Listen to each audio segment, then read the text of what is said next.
Okay, so if you look at these wires, you've got this one right here that has a insulative covering, okay? And then this one over here that's the bare copper conductor, that's the ground.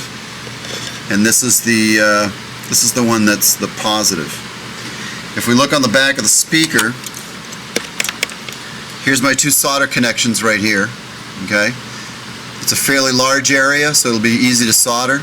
But what happens if I leave the soldering iron on there too long? Melt. It'll melt the voice coil. Inside this structure in here, there's a real small wire looped. And if I leave the heat on too long, it'll melt. So I need to be as quick as possible to solder these two sections on. So, I'm going to put my safety glasses on. Well, that's cool. To be safe. Now, soldering iron. This tip, when I put it on the sponge, I don't know if you can hear that or not. Sizzle, sizzle, sizzle, sizzle. See how it got nice and shiny? Woo, shiny! But before it was really nasty. That's because it oxidizes. This solder is 60% lead and 40% tin. And you can see that it sets off fumes when I melt the solder onto the soldering iron. See the fumes? The only thing it'll do is give you a headache. If you're subject to, you know, like smells and stuff and like it's not good for you,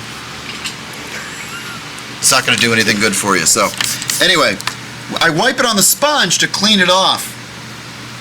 What I'm going to do is I'm going to take a little bit of solder to transfer the heat, put it on the tip of the soldering iron, and I'm going to come down here on my solder joints, and then I'm going to melt a little bit of solder on there to transfer the heat. Okay, and you can see it gets molten. Now see, it's shiny. Before those two connections weren't shiny. Now they're shiny. That means I've got good clean solder ready to solder the leads on with. So now I'm going to come around. I'm going to make sure that this fits first. So this is what's going to happen right here. Okay, I'm going to solder the wires in. I'm going to take my soldering iron out. Unfortunately, they're not labeled as which one's positive and which one's negative, so we're just going to guess. If there's a phasing issue, the only thing that'll really be affected is the low frequency content.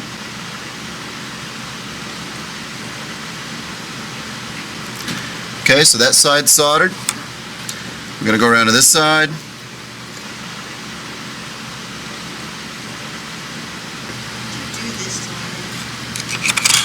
Well, on the back of a speaker, what do you have? What's the back of a speaker? Magnet. It's a magnet. So this magnet keeps sticking to my soldering iron, which makes me move it. So that's soldered.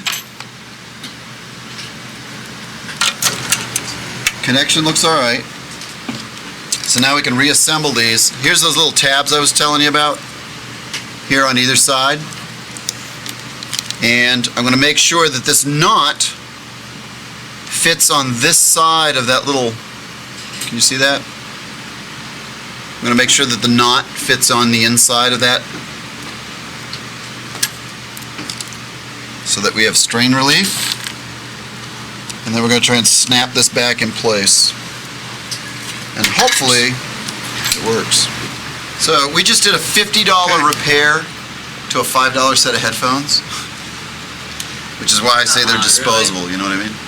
Well, yeah, you know, they're not like Bose noise cancellation headphones. I mean, they're probably not bad. See what happens. Wait, what do you usually see? Yay! Adios! Arrivederci, vi sei, bye bye, let's get the bucket chest, bye, have a nice day, go away.